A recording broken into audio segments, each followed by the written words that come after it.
Okay, Csaba, are you ready to get started? Yeah, absolutely. Perfect, great. Okay, right. So everybody, you should be, if you're in here, you want to be clicked on the live stream of Variance Mino. That's the tag name you want to be following today rather than me. Okay, so Variance Mino, he is sharing his screen right now, and you want to be. That's where you want to be. All right. Let me just check. There's no issues in the live stream chat. Cool. Okay, good stuff. Right. Oh, there is a chat here. Yeah, don't worry about that. You don't. I'll keep an eye Okay. on that. I'll keep an eye on that for you. Okay. Great. All right, good stuff. Right. Well, welcome everyone to the Wednesday session. Very excited about today's session because we're doing something a little bit different. So we've got a guest on the show, and the guest is going to be talking about a very hot topic right now, one that I can't stop talking about, and that is DeFi. So DeFi, big area of the market that we're all looking at. And what we're going to talk about today are some of the risks involved in DeFi, because obviously it's a bleeding edge area of the market, but that comes with some risks and issues. So I'm really keen to dig into this and pick Chaba's brain. And yeah, we'll cover off a few questions, and obviously if anyone else has questions, we'll try and cover those off too. So first of all, welcome Csaba. Nice to finally meet you, because I know we've talked in various Telegram chats for weeks now, so it's nice to finally talk to you. How you doing? Hi. Hello, everyone.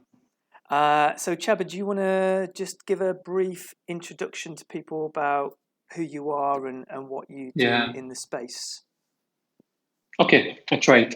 Hello, everyone. I'm Csabai. I'm a cryptocurrency and blockchain fund since 2014. My financial direction came from my working background. I worked over more than 10 years for second largest bank group in the CE region. I participated in implementation and development of core banking solution and build up several lending systems.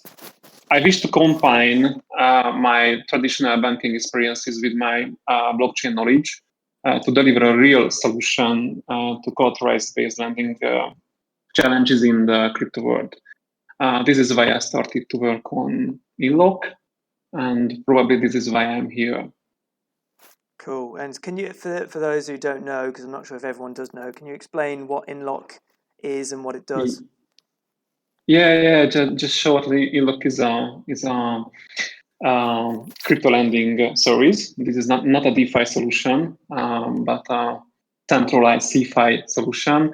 Inlock enables crypto holders to leverage their asset to obtain or offer loans. That means borrower can get liquidity and lender can make money without having to sell their coins. So this is the original story behind the Inlock. We are working with our best partners on the field. For example, the Fireblocks. Fireblocks is the asset partner of Inlock. They handle all the assets under the Inlock. They have SOC 2 certification, and all digital assets on Inlock are protected by a unique insurance policy. We focus on day traders and focus on margin players because most of all Inlock loan and lending solution is focusing on short-term players. And I can talk a lot of things from Inlock, but I guess we can switch to the DeFi story because many of us is here because of DeFi, not because Inlock. Exactly. Well, I guess so. Anyone can check out Inlock if they want to. I think we've got some links to it here, and anyway, in the Discord. Yeah. Perfect. Okay. So, for those of us who are not so familiar with DeFi, because obviously it's something that's fairly new within the crypto space, can you just give an overview from your perspective about what it is? and how I guess how it's different from just stuff like Bitcoin. Okay, I tried. DeFi is technically an abbreviation of decentralized finance. This is what probably everyone know. I think under the hood, DeFi promises a trustless, permissionless, and privacy-enforced solution for daily financial activities on blockchain, where funds only accessible by the owners and the code, also known as smart contract. This is maybe the biggest misunderstanding of the DeFi, because most of our DeFi services is not fully autonomous. There are a lot of backdoor in the code by design from the administrators. This admin keys is inevitable and necessary to manage the complex strategies.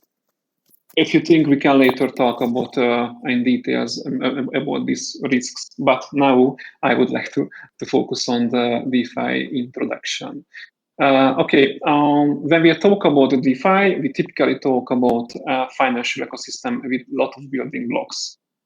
Today, these usually are running on Ethereum. Basic blocks are stablecoins, DEXs, decentralized exchanges, lending pools, lending aggregators, margin trading platforms, maybe insurance providers, and there are a lot of other complex logic with predefined strategies providers, for example, the Wi-Fi, EFI on this field. As you can see on my screen, there are a lot of good or less good examples on the DeFi Pulse. DeFi Pulse is a tracker of the performance of DeFi solution. As you can see, that there are different types of stories, as I mentioned before. One of the first projects in the DeFi ecosystem was MakerDAO. As I remember, it's founded in 2015. Mm-hmm. So that was very, very, very, very early stage.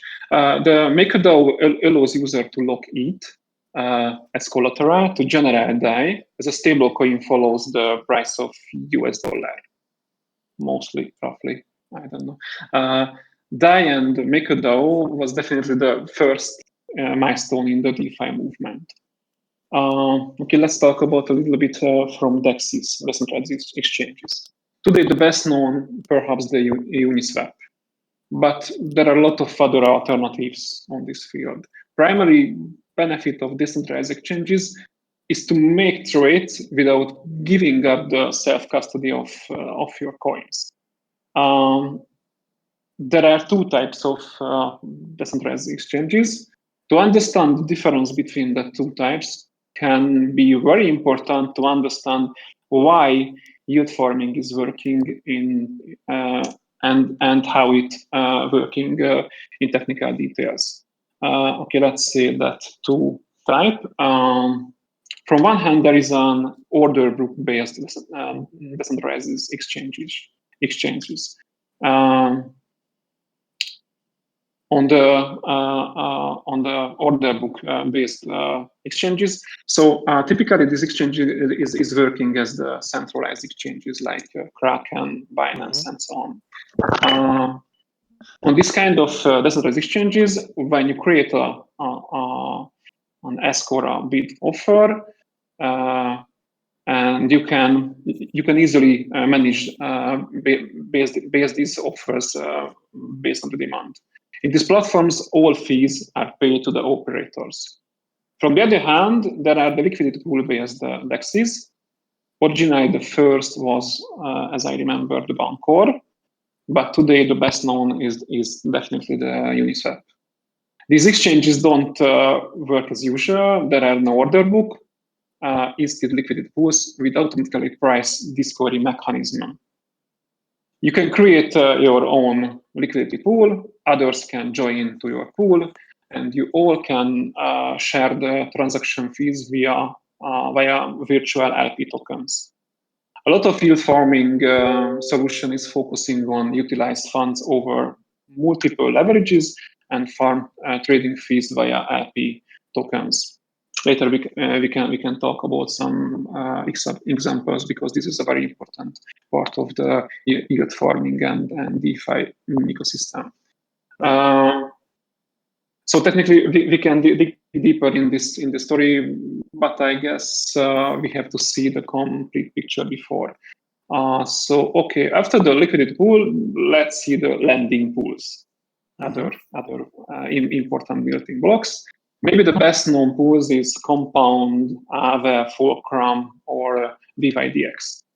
Model behind these pools are very simple and technically very similar to the inlock. For example, if you have unused liquidity, just put it in the pool and raise some yield over the time. Or if you need some liquidity, for example, DAI or USDC, and you have unused ETH, you can over-collateralize your ETH and get some USDC, DAI, or what you want as a loan for a short time period. When you pay it back, you have to pay interest as well to the pool. This interest generates the yield on the lender side. All paid interest spread between the lenders. This is why we call this solution as a pool. Also very important topic, and we are very close the yield farming, is the lending aggregators. Sorry, I don't know more perfect title for these service providers because they are using a very different names and very different models. But the most typical example is the Wi-Fi. It's a G5 Wi-Fi. I don't know how can I pronounce it. But probably I'm not sure either. I had a big conversation, big conversation with Phil the other day around how you actually pronounce it. I think let's go with Wi-Fi. You're referring to Yearn Finance, yeah? Yeah, okay. Exactly. Yeah, finance. Yeah, that's correct. Okay, so but behind or beside the Wi-Fi, there are a lot of other competitors on this field.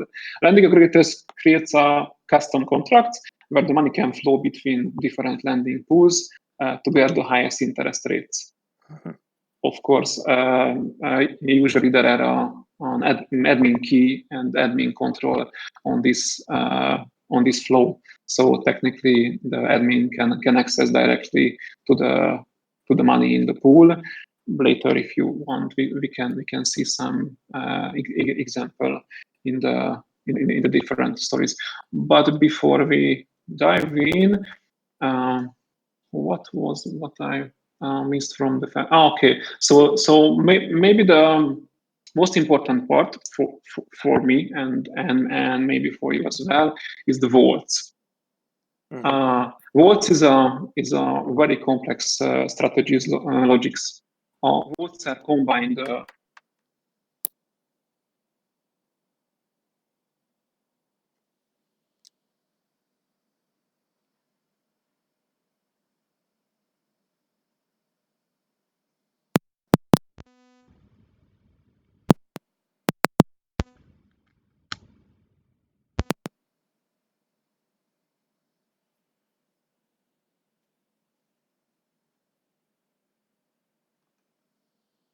Bill?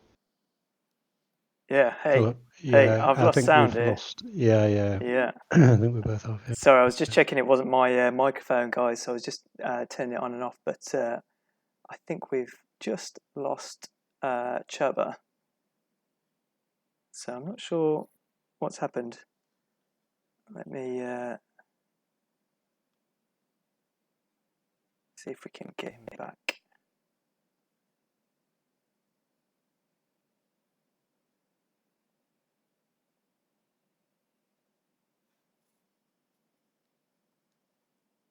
Poor guy's probably still talking.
Right, guys, I've just sent Csaba a message saying we couldn't hear him, so he's just stopping the live stream and he's going to try and start it again.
Hey, Csaba, do you want to try saying something?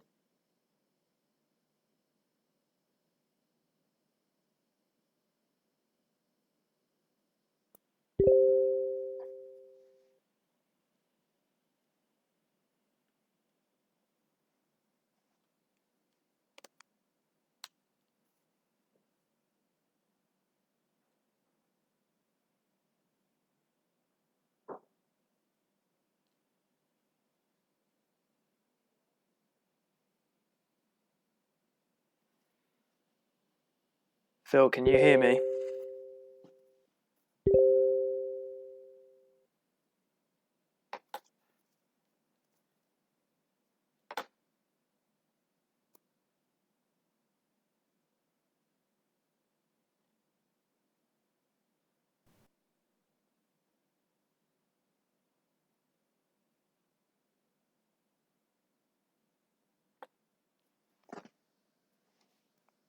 Phil, can you hear me? I can, yeah.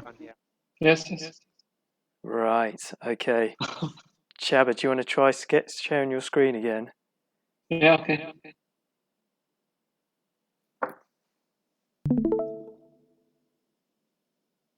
Okay, so I hope I hope everyone heard what I speak before.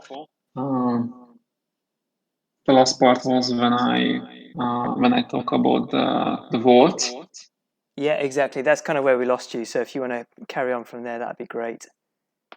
Okay. Technically, the volts was the latest building block what I would like to introduce. So if you heard heard about the volts, that we can continue with any other specific questions. Cool. Okay, so the sort of gist of what you were covering is that there are these different sectors to the DeFi market, so it's not all the same. So you've got things like liquidity pools, then you've got these lending aggregators like Yearn Finance, all the way through to these quite complex vaults. So there's sort of different areas within DeFi, and each of them with their own level of complexity, I guess, right? Like you say, you can quite, on the one hand, quite simply put your money into, put some funds into a liquidity pool and earn some fees and potentially some other tokens, right through to putting your funds into one of these vaults where they're doing some very, very complex things in the background to get you to earn that interest. So I guess one question I think I certainly had when I first looked at DeFi, and I think a lot of people do, is how do they generate some of these crazy levels of interest that they claim to generate a year? So, you can see something saying, that you can get 100% interest per year. Can you talk us through how they get to those sorts of levels? Yeah, okay, I tried. First of all, you can see everything here. Okay, that was just a joke. But let's see how these incredible interest rates can generate. Okay, in general, there are a lot of different strategies. So when we are talking about one vault or different stories, that could be a very different strategies. But one thing is common in these different strategies. These strategies are not. So how can I explain? These strategies are work in a very short term. Days, maybe weeks, but not more. So before you jump in any high yield product, you should also be able to measure their expected runouts. And this is maybe the most important part. Let me highlight two types of common strategies. This is the liquidity pools, as you mentioned, and the vaults. If the audience is understand what is these two type of strategies and what's different, that could be very, very helpful when you next time try to understand the DeFi solution. Because most of all, very sexy project is based on these two different strategies. Liquidity pool based yield farming is how can I say it? So technically, liquidity pool based yield farming is the best example how the high yields can born and why these yields sink into the zero after the short time of period. Let's see a typical example. After someone introduces a brand new DeFi project with a very sexy new governance tokens, just simply create a new liquidity pool on Uniswap, for example, and start to hype their fantastic future. What happened usually after the announcement? Everyone lose their mind and run to buy some from that new glittering gems, right? In generally, extremely lot of buying activities has happened in that liquidity pools. Generates a lot of reward via LP tokens. Because the supply of these governance tokens is very limited, very, very low, the total supply is rapidly circulating and generates extremely high reward via Uniswap LP token shares. These are the way how SushiSwap, KimchiSwap, and other foodstuffs generate their incredible high liquidity pool yield directly after the launch.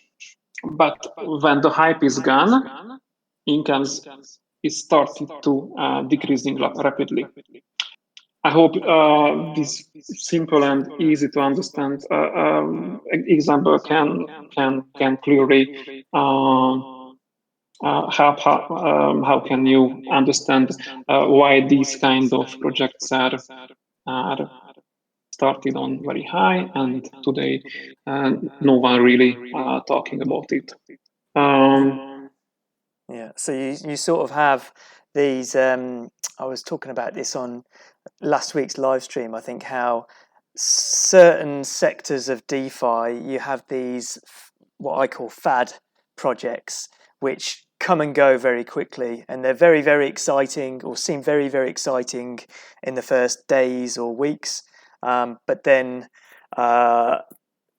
people can then very quickly move on to the next thing, and those yields that seemed quite incredible are no longer available or applicable. So it's something that can be very attractive in the short term, and often it's the people who have a very, very good understanding of DeFi who can profit most from those brief opportunities. And unfortunately, everyone who comes a little bit late to the party can be the ones who lose out a little bit. Yeah, absolutely. But for the full picture, we can see some example from the vaults as well, because a lot of project is working based on the vaults. The more complex and also more important example, this kind of vaults, we can talk, for example, the why eat vault. This is why I bring this photo, because it can help to understand how vault is working and why it is a very risky in type of investment.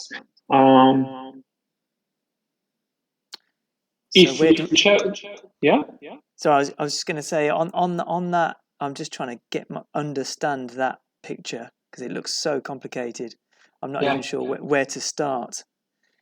We will run through step by step, but before I try to explain the process, I would like to talk the numbers before, because this is what everyone is try to find in this DeFi universe.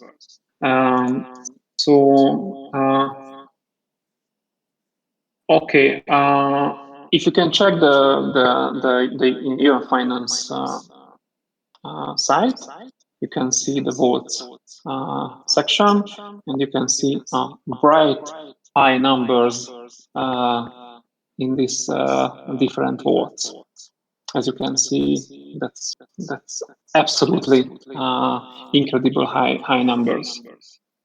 After I finish my explanation, that will be not really so good for everyone, but on the first step, we can see that very super numbers. Both apply customized strategies to automate the best accessible yield farming opportunities. Strategies usually came from Wi-Fi team, but as I know, there are a lot of alternative strategies what came from the community. For example, the why it vote strategy is came from a member of the Wi-Fi community, not from the team. Maybe this is why it is so complex. If I try to explain pragmatically what's how working, it is technically not so complex stories.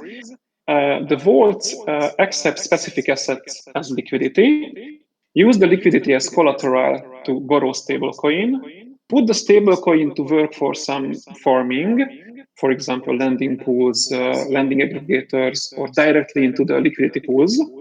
And finally, sold automatically or earned yield from the vault asset include farmed token, yield token as well, and convert everything into the original vault cryptocurrency. In that example,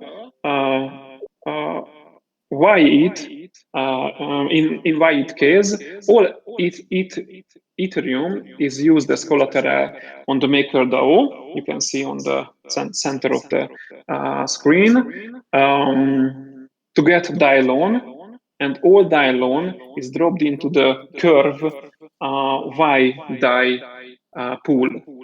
The Y die pool is a turbo pool. Everything in that pool is maximally leveraged, and this is why the Y die pool can generate right now. Sorry, around just a minute. Around 17% daily income.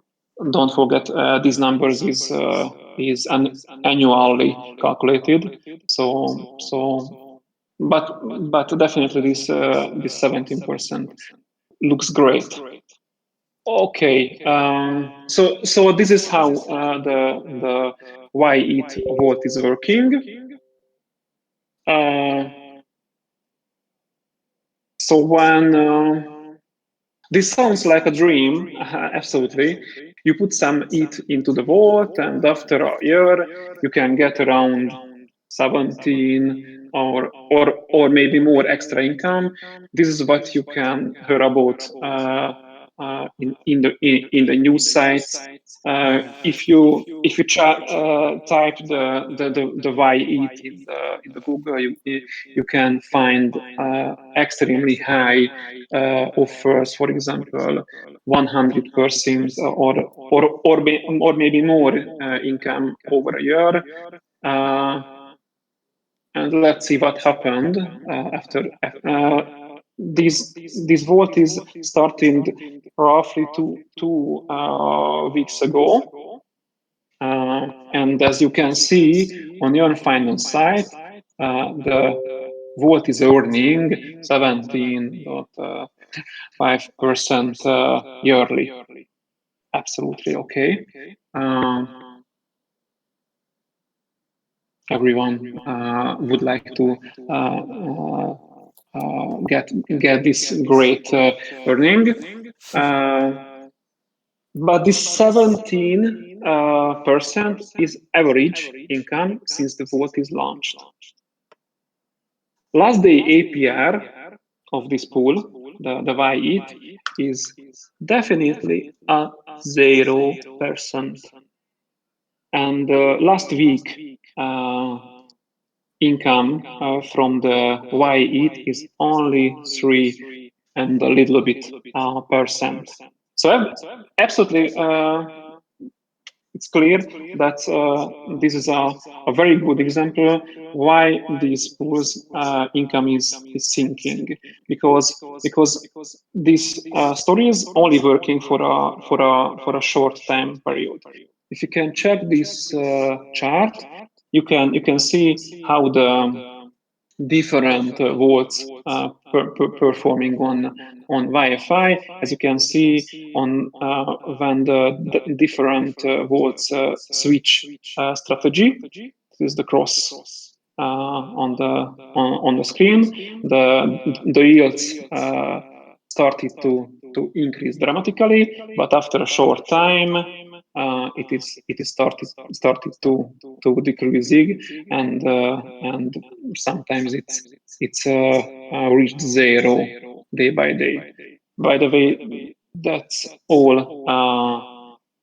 Chart is only covered maybe one and a little bit more months, maybe for 40 days, because the first votes is starting in the beginning of August. So this is why I told that votes and votes strategies is only working on a very short time period. So technically today this pool is a 0, but as you can see, there are a lot of ETH in it. I think this number is increasing day by day, because many of us find this incredible great investment solution with 17%. And let's see what will happen, for example, if I jump in the Y-ETH pool today. So my money is converted to the DAI via collateralization over the maker vault. The money is dropped in the curve Y DAI vault, but as we can see, generate zero income to the original vault. But if I would like to remove my money from the vault, I have to pay 0.5% fee. So technically, if I jump in this pool today, tomorrow I will lose a small portion of my money if I would like to leave this vault. So hard to explain why it is problematic. I hope I can clear the picture a little bit for everyone. So technically, this is the reason why DeFi investors need to jump into a new vault in a very early phase to realize any income, because after a short time, days, maybe a week, the incomes will be hit the zero. In generally, this is my advice. If you already heard about a big DeFi opportunity on new sites, that usually means you already late the opportunity. So forget it.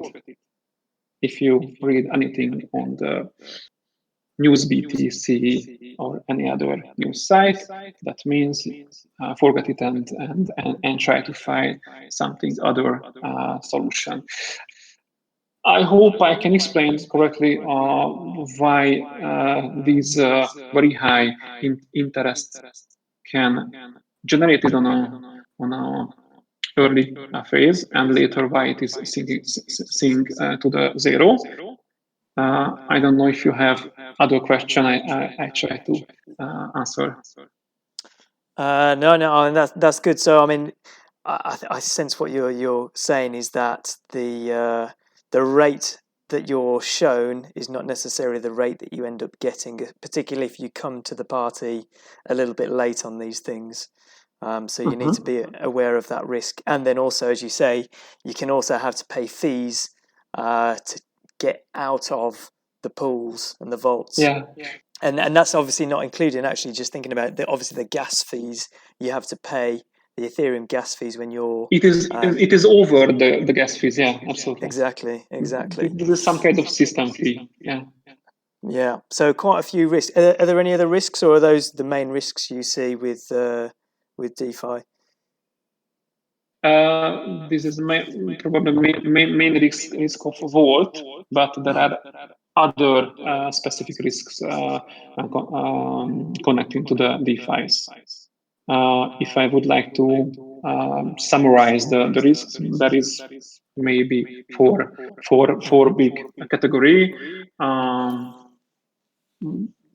We can talk about the admin key specific risk. I also mentioned on the DeFi introduction part. We can also talk about cross multiple DeFi protocol cascade effect. That's also a very important risk. There are some of code bug related risks, but we also can counting. Okay, I try to summarize the biggest and most important DeFi related risks, if you would like. One of the main risk definitely the bugs. Yeah, I know it is a common, but while in the centralized financial solution, bugs can easily be fixed and deployed. Meanwhile, in DeFi, the contract upgrades is a very painful process and a slow process, and the potential loss could be dramatically higher because all the transactions are final in the blockchain. It cannot be rolled back. Smart contract audit could be mitigate this risk, but unfortunately, this perform is in a very rare cases. The reason is very simple. The audit is so high prices and long lead time to perform it. And if you would like to start a brand new fantastic DeFi project tomorrow, that you have no time to create any kind of audit. From the customer side, you can mitigate this risk absolutely. This is the insurance services. There are a lot of smart contract insurance provider, for example, the Nexus Mutual or the Open, where you can insure your contract deposit against cyber attacks or callbacks. So yeah, if you check the Nexus Mutual, just a minute, Nexus. Oh, sorry, Nexus Mutual. Forgot to. Yeah, that's great. You can easily get a protection to your deposits in the specific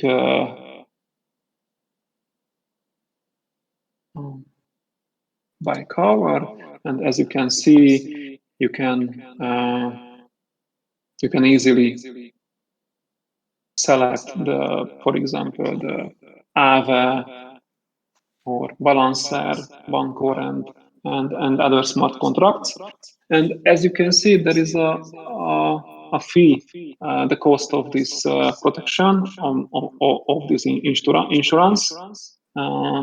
This is not so high, except in some special cases.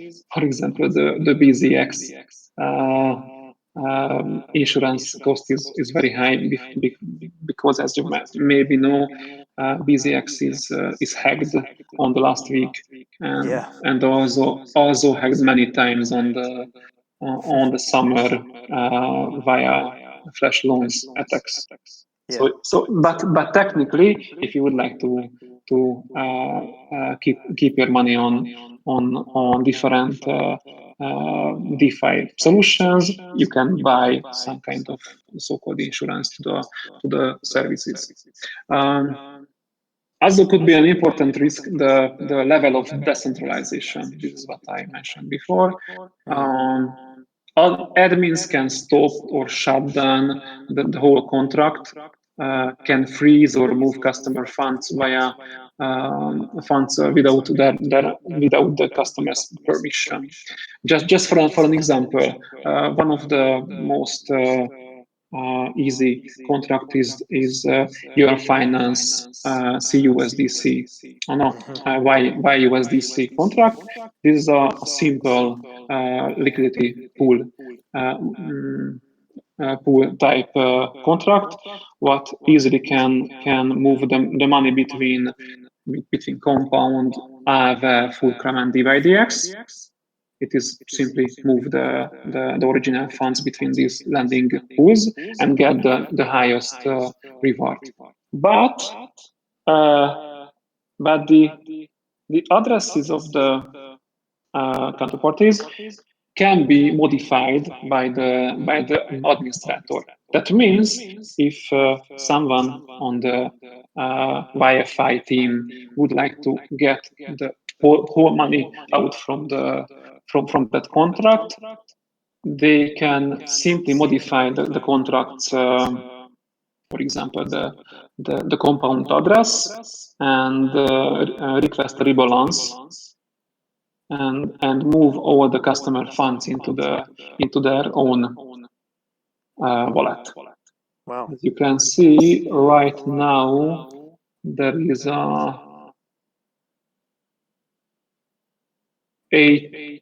18 million USDC in that contract right now. Yeah. So yeah, I totally trust in why not? Because they probably would like to keep up their businesses as they can, but these risks is definitely equal when you store your money on any kind of exchanges or any kind of centralized finance solution, or maybe in your bank account. This is why I try to explain on the beginning why this is all permissionless and other sorry for it, but bullshit is totally just a misunderstanding, because there are a lot of way to admins get out the money from the contract. Got it. I see. Oh, okay, and there are a lot of other systemic risks as well. For example, a lot of strategies like Wi-Fi properly strategies cannot properly handling the underlying assets when the price sharply losing their value. These problems could be fatal when the protocol is working with multiple leveraged strategy. It could result a cascade of liquidations across multiple DeFi protocols. Hopefully, it is as I remember, there was no any kind of event before for an example of this cascade effect, but in the future it could be happen. As I maybe a lot of you remember, there was a very similar problem in the Maker DAO in mid of March, when they can when they cannot liquidate the ETH contracts and lost, as I remember, 6 million USD from the DAI original vault. So technically, this system risk also are very important. And of course, this risk is absolutely connecting to the latest but not least risk. This is the network and protocol fees problem. As you probably know, since the DeFi craze started, the average transaction fee is dramatically increased on Ethereum. Right now, yeah, as you can see, 147 is the cheapest gas price that you can use to get to jump into the next block. I've not seen this just for a. I've not seen this website TX Street before. It's a fun website. This is my best website. Absolutely. It's a very informative website. So technically, this is the maybe most important risks when you try to jump in the DeFi solutions. Yeah, it's interesting, isn't it? Because a lot of the DeFi space, a lot of different projects are connected with other projects, and they all use each other and help each other to help generate these big yield numbers. But obviously that's great when everything's working well, but when things go wrong, then it means that a lot of things can go wrong at the same time, which can be quite scary. Okay, so what's the difference then between these sorts of services with like a crypto lending service like BlockFi or yourselves even?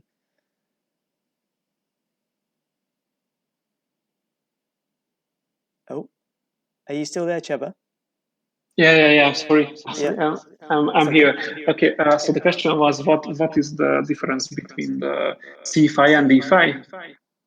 Yeah, I guess so. In terms of, because we obviously touched upon what you at the start around what you do at Inlock, and that can obviously generate returns for people. How does that vary in terms of, I guess, the risks and those sorts of things compared with DeFi? Yeah, if we just check the marketing bullshit, I'm so sorry. The difference is very huge between the two solutions, because as I mentioned on the beginning, the DeFi is trustless, permissionless, and so on and so on and so on.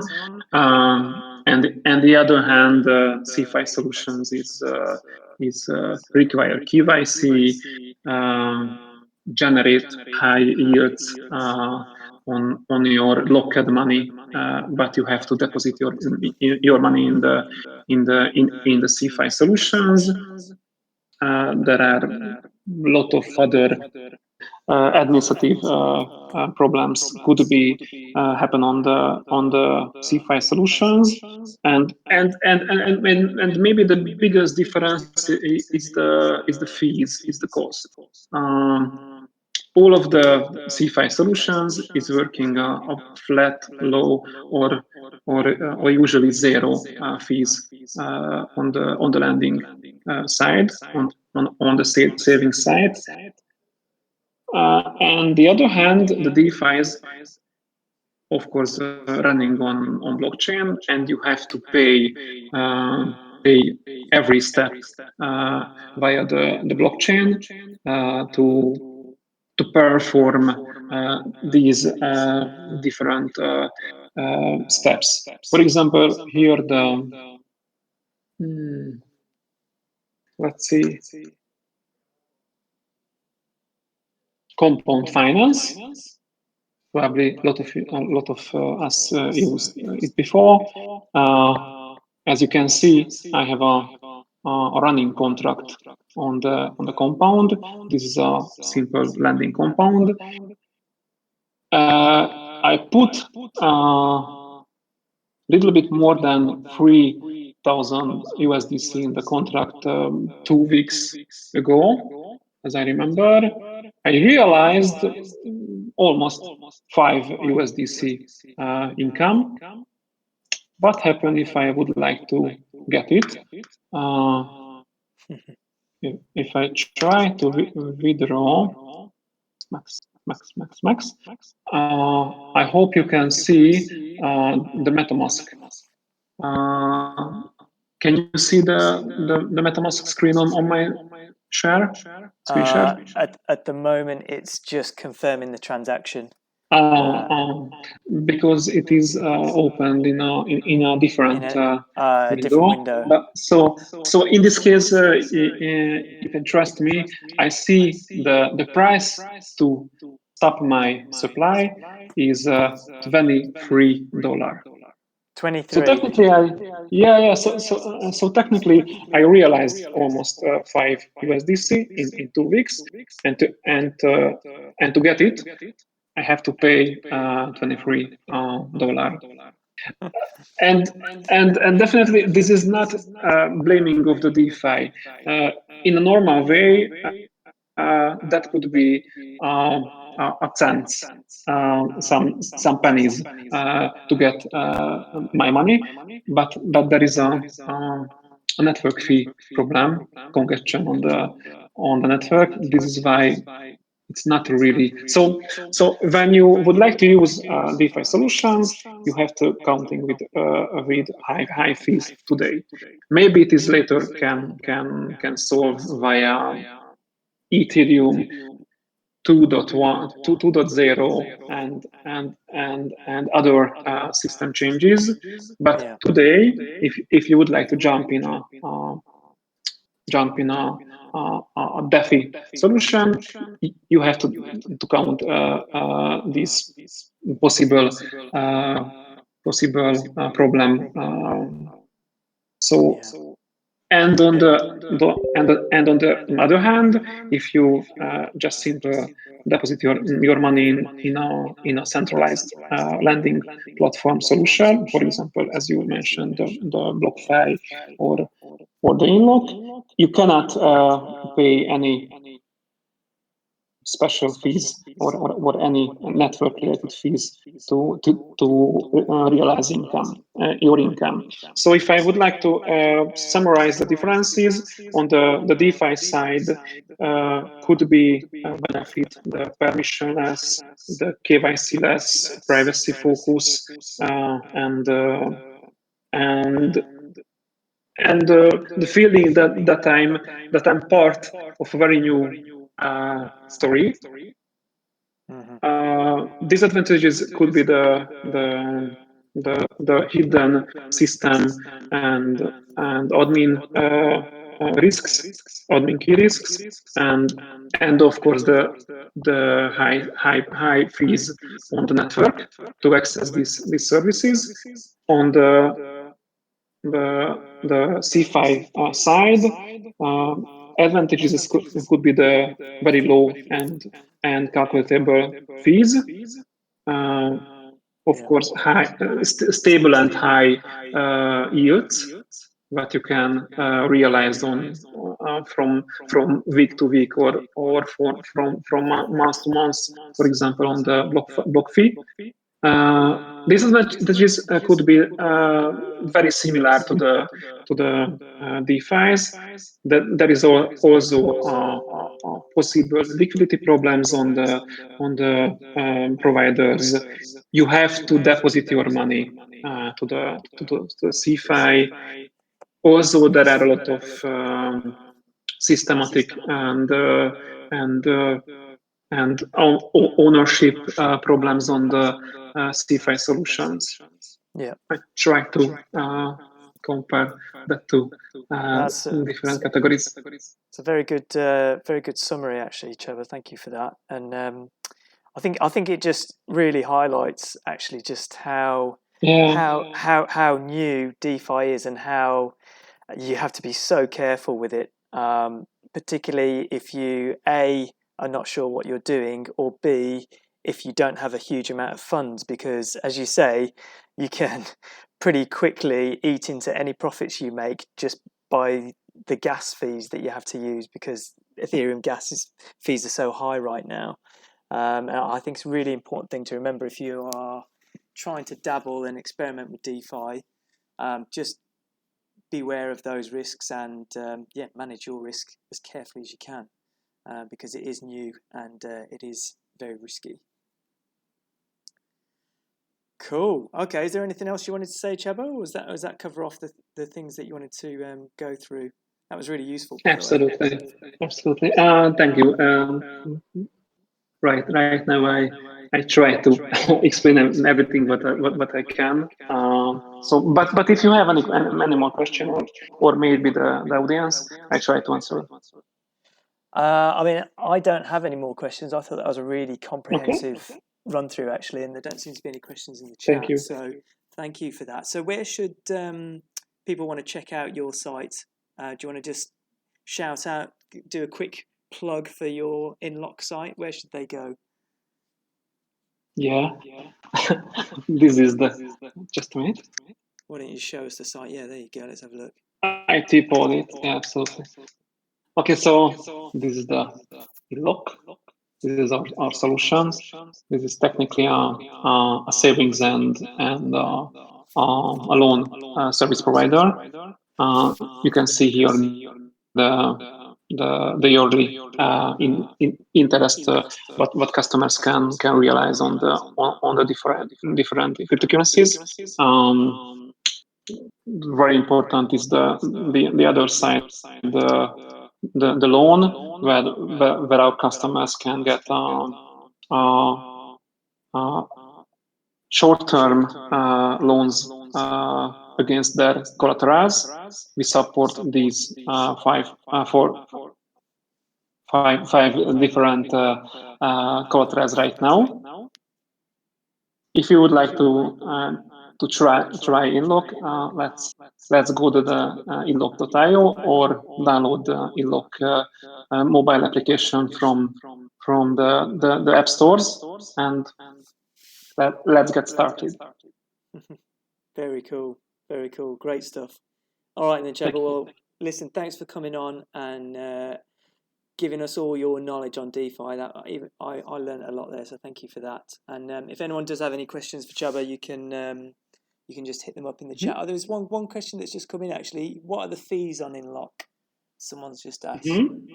Can you talk about the fees a little bit? Yeah.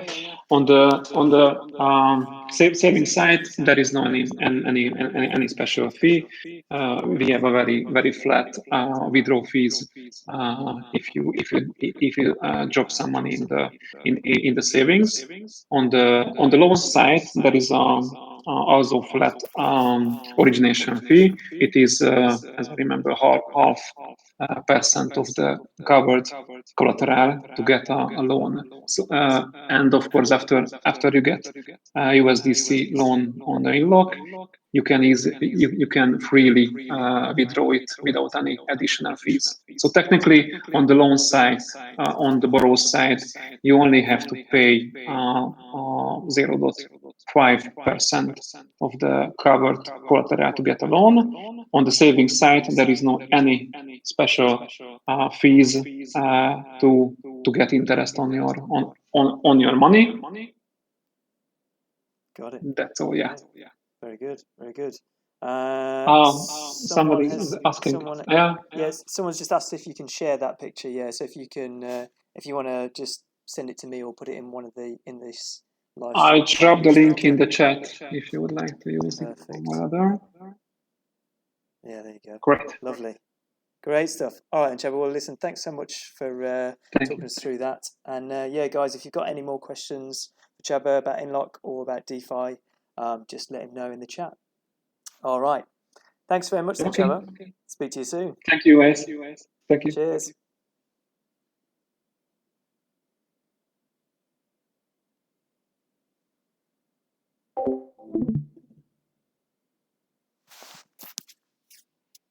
Thank you.